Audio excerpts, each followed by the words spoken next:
আবু দাউদের হাদিস 4017 নম্বর হাদিস। عن بهز بن حكيم عن أبيه عن جده قال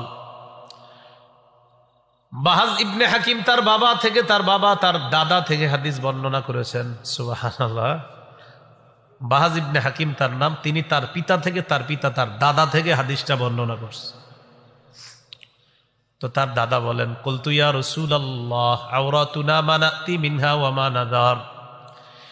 ইয়া রাসূলুল্লাহ, আমাদের সতর কতটুকু আমরা খোলা রাখবো আর কতটুকু আমরা ঢেকে রাখবো আপনার কাছে জানতে চাই।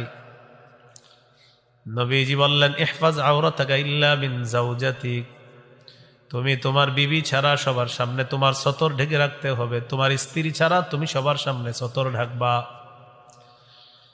সাহাবী বললেন, ইদা কানাল কওমু বাদুহুম আলা বাদিন, হুজুর এক দল যখন আরেক দলের সাথে থাকে তখন সতর কিভাবে ঢাকবে?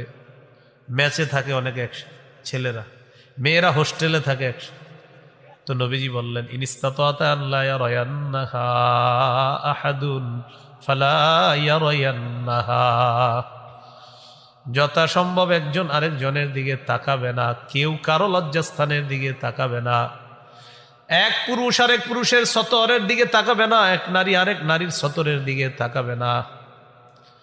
এবার সাহাবী প্রশ্ন করলেন, ইদা কানার রাজুলু খালিয়ান ইয়া রাসূলুল্লাহ, হুজুর কেউ যদি ঘরের মধ্যে একা থাকে তখনও কি সতর ঢাকা লাগবে?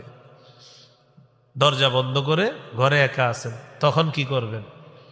নবীজি বললেন, আল্লাহু আহাক্কু আই ইউস্তাহিয়া মিনহু মিনান নাস, ওই মুহূর্তে ঘরে যদিও কেউ নাই, আল্লাহ আছে, মানুষের চাইতে আল্লাহকে বেশি লজ্জা পাওয়া দরকার, তখন সতর আরো ভালো করে ঢেকে রাখবে।